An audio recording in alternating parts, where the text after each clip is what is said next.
নমস্কাৰ আজিৰ এই ভিডিঅ'টোৰ জৰিয়তে আপোনালোকৰ বাবে লৈ আহিছো কিছুমান প্ৰিপজিশন এই প্ৰিপজিশনবোৰৰ বিষয়ে জানাটো আমি অত্যন্ত প্ৰয়োজনীয় কাৰণ আপুনি ইংৰাজী কওঁতে বা ইংৰাজী লিখোতে এই প্ৰিপজিশনবোৰ ব্যৱহাৰ কৰিব লগা হয় আৰু যদি আপুনি কোনোবা এক্সামৰ কাৰণে প্ৰিপেয়াৰ কৰি আছে তেনে ক্ষেত্ৰতো আপোনাৰ বাবে এই ভিডিঅ'টো অত্যন্ত প্ৰয়োজনীয় হ'ব গতিকে ভিডিঅ'টো স্কিপ নকৰাকৈ শেষলৈকে চাব ইয়াত মই যিমান কেটা ভাৰ্ব ইউজ কৰিছো প্ৰত্যেকটো ভাৰ্বৰ লগত দুই তিনিটাকৈ প্ৰিপজিশন ইউজ হয় আমি কোনটো ভাৰ্বৰ লগত কোনটো প্ৰিপজিশন কোনটো সিচুৱেচনত ইউজ কৰিম সকলোখিনি জানিম আজিৰ এই ভিডিঅ'টোৰ জৰিয়তে গতিকে ভিডিঅ'টো স্কিপ নকৰাকৈ শেষলৈকে চাই থাকক আৰু যদি ভিডিঅ'টো চাই ভাল পায় লাইক আৰু শেয়াৰ কৰি যাবলৈ সমলি নাপাহৰিব সো আহক এতিয়া ভিডিঅ'টো আৰম্ভ কৰো প্ৰথম ভাৰ্বটো হল কমপ্লেইন কমপ্লেইন মানে কি আপোনালোকে হয়তো নিশ্চয় জানে কমপ্লেইনৰ লগত আমি দুই তিনিটা প্ৰিপজিশন ইউজ কৰিব পাৰো প্ৰথমটো হল অফ against আৰু to so এই তিনিটা প্ৰিপজিশন কমপ্লেইনৰ লগত ইউজ হোৱা দেখিবলৈ পোৱা যায় so আমি ক'ব পাৰো যে complained of complained against আৰু complained to so আপোনালোকে complained against or meaning to হয়তো আপোনালোকে নিশ্চয় জানিব পাৰিছে যেতিয়া আমি complained of ব্যৱহাৰ কৰো তেতিয়া বাক্যটোৱে বুজায় কোনোবা এটা বস্তুৰ বিষয়ে কোৱা বা কোনোবা এটা বস্তুৰ বিষয়ে complain কৰা so তাৰ বাবে প্ৰথম এক্সাম্পলটো চাওক এই প্ৰথম এক্সাম্পলটো চাওক কি কৈছে the patient complained of headache so বাক্যটো চাওক কি কৈছে the patient complained of headache patient জনে মূৰৰ বিষয়ে কৈছিল বা কমপ্লেইন কৰিছিল so তেনেকুৱা ক্ষেত্ৰত আমি কৈছো the patient complained of headache ধৰক আপুনি পেশেন্ট আপুনি ডক্টৰৰ ওচৰলৈ গল আপুনি কি কমপ্লেইন কৰিব আপুনি ক'ব যে মোৰ মূৰৰ বিষ হৈ আছে the patient complained of headache so তেনেকুৱা ক্ষেত্ৰত আমি of preposition ইউজ কৰো এটা সব কমপ্লেইন এগেইনষ্ট আমি কেতিয়া ব্যৱহাৰ কৰো যেতিয়া আমি কোনোবা এজন মানুহৰ বিৰুদ্ধে কমপ্লেইন কৰিম তেনেকুৱা ক্ষেত্ৰত আমি এগেইনষ্ট প্ৰিপজিশন ইউজ কৰো সো আমি ক'ব পাৰো যে she complained against me কি কলে she complained against me তাই মোৰ বিৰুদ্ধে কমপ্লেইন কৰিছিল she complained against me তাই মোৰ বিৰুদ্ধে সো যেতিয়া কোনো এজন ব্যক্তিৰ বিষয় আহিব ব্যক্তিৰ বিৰুদ্ধে বুলি ক'বলগীয়া হ'ব তেনে ক্ষেত্ৰত আমি against প্ৰিপজিশন ইউজ কৰিম এতিয়া আমি complain to কেতিয়া আমি ব্যৱহাৰ কৰো যেতিয়া আমি কোনো এটা অথৰিটি আমি কোনো এটা কমপ্লেইন কৰো তেনেকুৱা ক্ষেত্ৰত আমি complain to সো এই এক্সাম্পলটোকে মই লৈছো যে মই যদি বাক্যটো কওঁ she complained to the authority তাই অথৰিটিক কমপ্লেইন কৰিছিল সো তাই ধৰি লওক ছোৱালীজনে কিবা এটা অসুবিধা পায় আপোনাৰ যিকেজন এমপ্লয়ী কমপ্লেইন নকৰি ডাইৰেক্ট যেটো হেড অথৰিটি আছে বা ঊৰ্ধ্বতম কৰ্তৃপক্ষ আছে ঊৰ্ধ্বতম কৰ্তৃপক্ষক তাই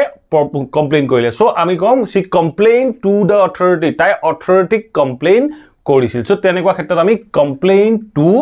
ব্যৱহাৰ কৰো কমপ্লেইনৰ পাছত আমি about প্ৰিপজিশনো ইউজ কৰো আমি ক'ব পাৰো কমপ্লেইন about আমি কেতিয়া ব্যৱহাৰ কৰিম যেতিয়া আমি কোনো এটা প্ৰবলেমৰ বিষয়ে কমপ্লেইন কৰিবলৈ যাম তেনেকুৱা ক্ষেত্ৰত আমি কমপ্লেইন about প্ৰিপজিশনটো ইউজ কৰো সো আমি কেনেদৰে ইউজ কৰিম সো তাৰ এক্সাম্পল হিচাপে আমি ক'ব পাৰো যে I would like to complain about your service মই তোমাৰ সাৰ্ভিসৰ বিষয়ে কমপ্লেইন কৰিব বিচাৰো যেতিয়া আমি কমপ্লেইনৰ পিছত বিষয় বুলি wordটো আনিবলৈ যাও তেনেকুৱা ক্ষেত্ৰত আমি complain about so I would like to complain about your service তোমাৰ সাৰ্ভিসৰ ওপৰত মই কমপ্লেইন কৰিব বিচাৰো so এটা প্ৰবলেমৰ কথা কলো আমি কলো যে তেওঁৰ সাৰ্ভিসত কিবা এটা প্ৰবলেম আছে so হে প্ৰবলেমটোৰ বিষয়ে যেতিয়া আমি কমপ্লেইন কৰিবলৈ যাও তেনেকুৱা ক্ষেত্ৰত আমি complain about প্ৰিপজিশন ইউজ কৰো এতিয়া সব নেক্সট ওয়াৰ্ডটো হল কোয়াৰেল মানে হল কাজিয়া লগা সো কাজিয়া লগাৰ কাৰণে আমি দুটা প্ৰিপজিশন ইউজ কৰো এটা হল উইথ আৰু অন্যটো হল ওভাৰ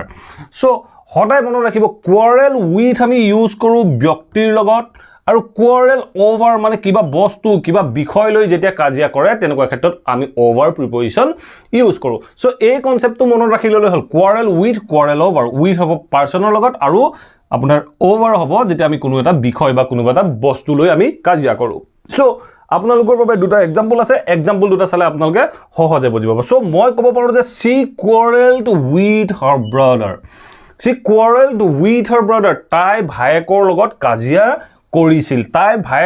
কাজিয়া কৰিছিল বুলি কোন আমি কলো she quarreled with her brother ভায়েকৰ লগত ব্যক্তিৰ লগত সো এটা সব নেক্সট এক্সাম্পলটো কি কৈছে they quarreled over ইয়াত মই over ইউজ কৰিলো সক they quarreled over their inheritance so বাক্যটো সক they quarreled over হেতি কাজিয়া কৰিছিল কিহৰ ওপৰত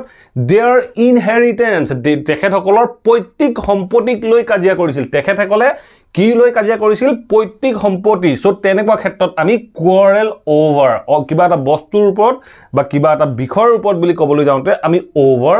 ইউজ কৰিম নেক্সট ভাৰ্বটো চাওক নেক্সট ভাৰ্বটো কি ডিল ডিল মানে হ'ল কাৰণ কোনোবা ব্যক্তিৰ লগত ব্যৱসায় কৰা বা ব্যৱহাৰ কৰা সো তেনেকুৱা ক্ষেত্ৰত আমি ডিল ৱৰ্ডটো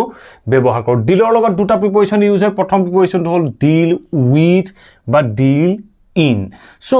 deal with আমি কেতিয়া ব্যৱহাৰ কৰিম deal in আমি কেতিয়া ব্যৱহাৰ কৰিম deal with যেতিয়া আমি ব্যক্তিৰ লগত কৰো তেতিয়া তেনে ক্ষেত্ৰত আমি deal with ব্যৱহাৰ কৰো আৰু যেতিয়া আমি কোনো বস্তুৰ ক্ষেত্ৰত ব্যৱসায় আদিৰ কথা কওঁ তেনেকুৱা ক্ষেত্ৰত আমি deal in ব্যৱহাৰ কৰো so dealৰ ঠাইত আপোনালোকে trade হ'ব পাৰে tradeৰ লগতো এই দুইটা প্ৰিপজিশনে ইউজ হয় deal বা trade একেটা অৰ্থ so একে অৰ্থৰ কাৰণে আমি deal with বা deal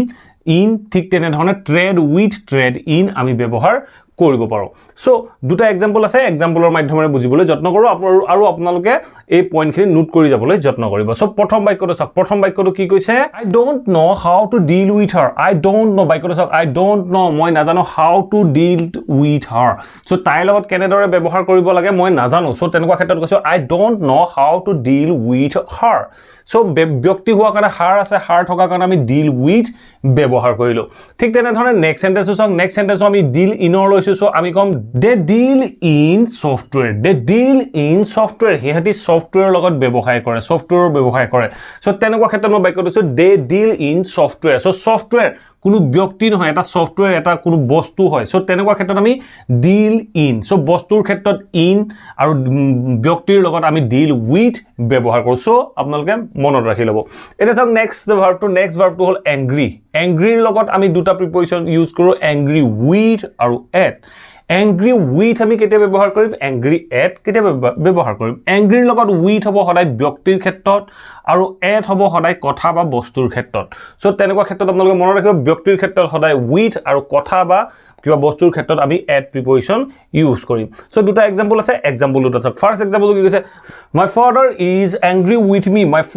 is angry with me মোৰ দেউতাই মোলে খং কৰি আছে সো তেনেকুৱা ক্ষেত্ৰত মই বাক্যটো কৈছো my father is angry with কৈছো withৰ পিছত কি আছে me আছে ব্যক্তিৰ লগত আছে সো তেনেকুৱা ক্ষেত্ৰত মই বাক্যটো কৈছো my father is angry with me এটা সব নেক্সট সেন্টেন্সটো কি কৈছে my father is angry in my at my failure so বাক্যটো চাওক my father is angry at my failure আমি at preposition ইউজ কৰিলো সো কি কাৰণে at preposition ইউজ কৰিলো মুলে খং কৰি থকা নাই মোৰ আনসাকসেছক লৈ মই ফেল কৰাক লৈ মোৰ দেউতাই খং কৰি আছে সো তেনেকুৱা ক্ষেত্ৰত কৈছো my father is angry at my failure মোৰ যেটো ফেইলাৰ হয় ফেইলাৰক লৈ খং কৰি আছে এটা সব নেক্সট ওয়াৰ্ডটো কি আছে answerable and responsible আৰু responsible লগত আমি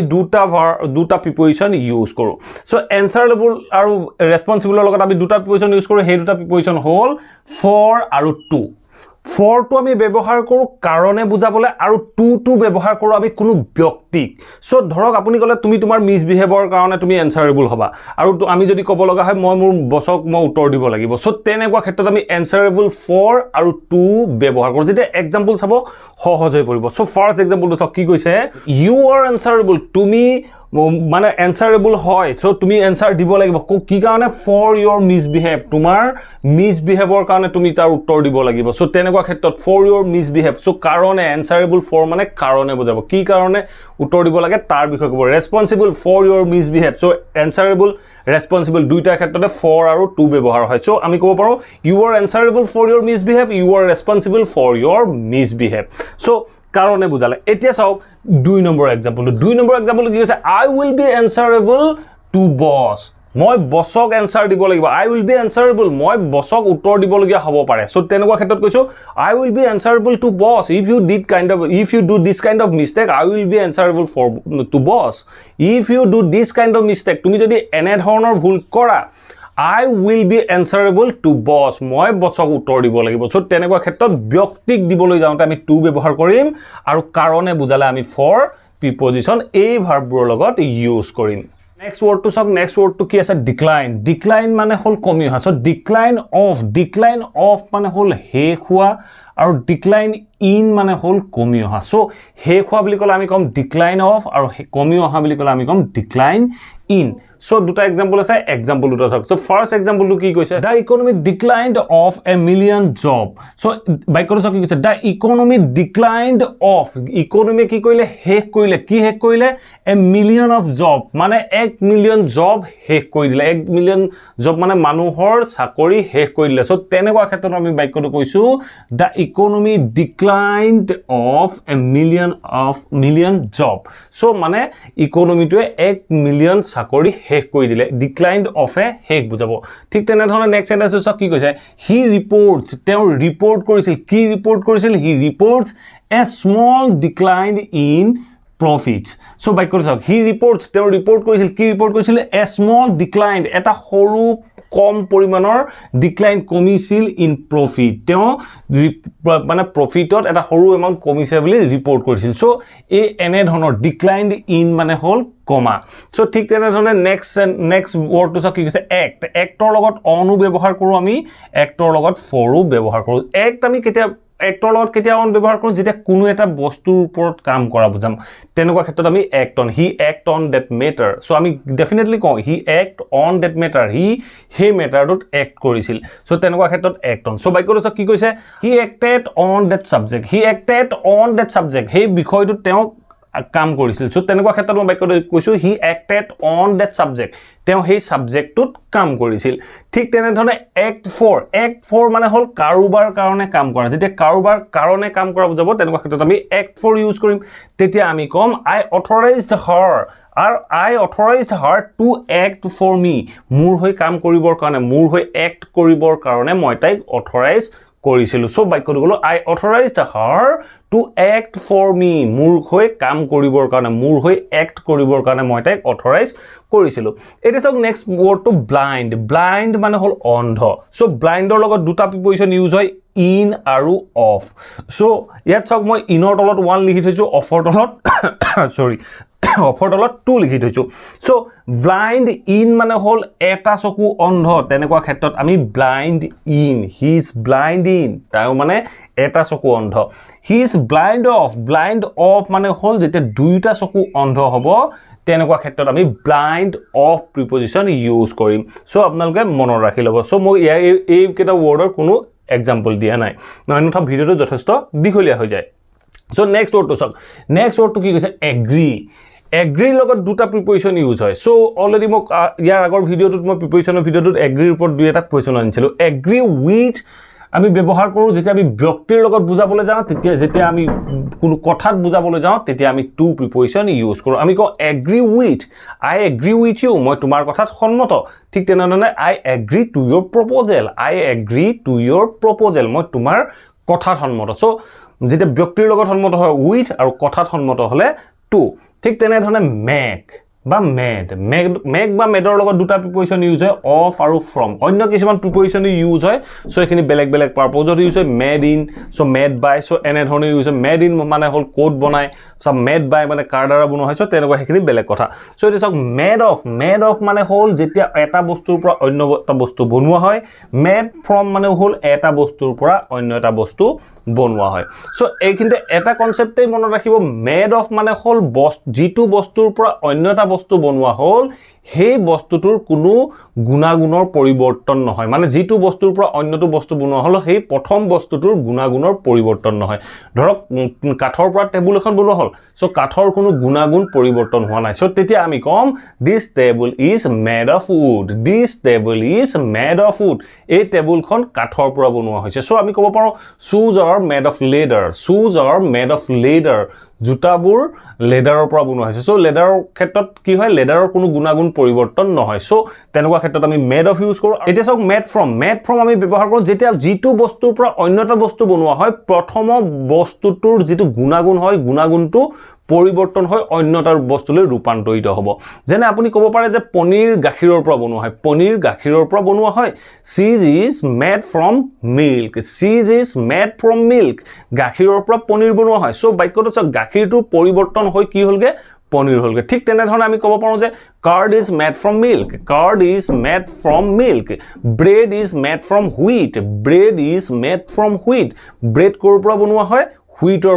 পৰা বনোৱা হয় আটাৰ পৰা বনোৱা হয় curd is made from milk দৈ ক'ৰ পৰা বনোৱা হয় গাখীৰৰ পৰা বনোৱা হয় সো তেনেকুৱা ক্ষেত্ৰত আমি মেড ফ্ৰম ব্যৱহাৰ কৰোঁ এটা চাওক নেক্সট ৱৰ্ডটো কি আছে লিভ লিভৰ লগতো আমি বিভিন্ন প্ৰিপজিশন ইউজ কৰোঁ আমি লিভ অন আৰু লিভ বাই এই দুটাহে আমি চাব লাগে সো লিভ অন মানে হল যি খাই জীয়াই থাকে তাক কোৱা হয় লিভ অন সো মই ক'ব পাৰোঁ যে cow live on grass গৰুৱে ঘাঁহ খাই জীয়াই থাকে সো তেনেকুৱা ক্ষেত্ৰত আমি বাক্যটো কলো live on মানে হল যি খাই জীয়াই থাকে সো তেনেকুৱা ক্ষেত্ৰত আমি live on কম সো আমি ক'ব পাৰোঁ tiger live on flesh মানে বাঘে মাংস খাই জীয়াই থাকে এটা সব live by মানে হল যাৰ দ্বাৰা আমি পইচা উপাৰ্জন কৰোঁ তেনেকুৱা ক্ষেত্ৰত আমি live by ব্যৱহাৰ কৰোঁ সো যাৰ দ্বাৰা ধৰক যিটো উপায়েৰে আমি টকা পইচা উপাৰ্জন কৰোঁ তেনেকুৱা ক্ষেত্ৰত live by সো আমি ক'ব পাৰোঁ যে he lives by begging তেওঁ ভিক্ষা কৰি খাই আছে তেনেকুৱা ক্ষেত্ৰত মই বাক্যটো কলো he lives by begging বা ঠিক তেনে ধৰণে মই ক'ব পাৰোঁ যে she lives by teaching student তাই ল'ৰা ছোৱালীক পঢ়াই উপাৰ্জন কৰি আছে সো তেনেকুৱা ক্ষেত্ৰত আমি live by ব্যৱহাৰ কৰিলো আজিৰ এই ভিডিওটোত আপোনালোকৰ বাবে লৈ আহিছিলো ইমান কেইটা প্ৰিপজিশন ইয়াৰ নেক্সট ভিডিওটোত মই আপোনালোকৰ বাবে অন্য কিছুমান প্ৰিপজিশন লৈ আহিম কিছুমান ফিক্স প্ৰিপজিশন লৈ আহিম যিবোৰ প্ৰিপজিশন আমি আমাৰ ডেইলি লাইফত প্ৰায় ইউজ কৰি থাকো যদি এই ভিডিওটো ভাল পালে প্লিজ ভিডিওটো লাইক কৰিব শেয়াৰ কৰিব আৰু কমেন্ট কৰি মোক জনাবলৈ সমলি নাপাহৰিব আৰু যদি চেনেলটো সাবস্ক্ৰাইব কৰা নাই প্লিজ সাবস্ক্ৰাইব কৰি অল নটিফিকেশন অন কৰি ল'ব thank you for watching this video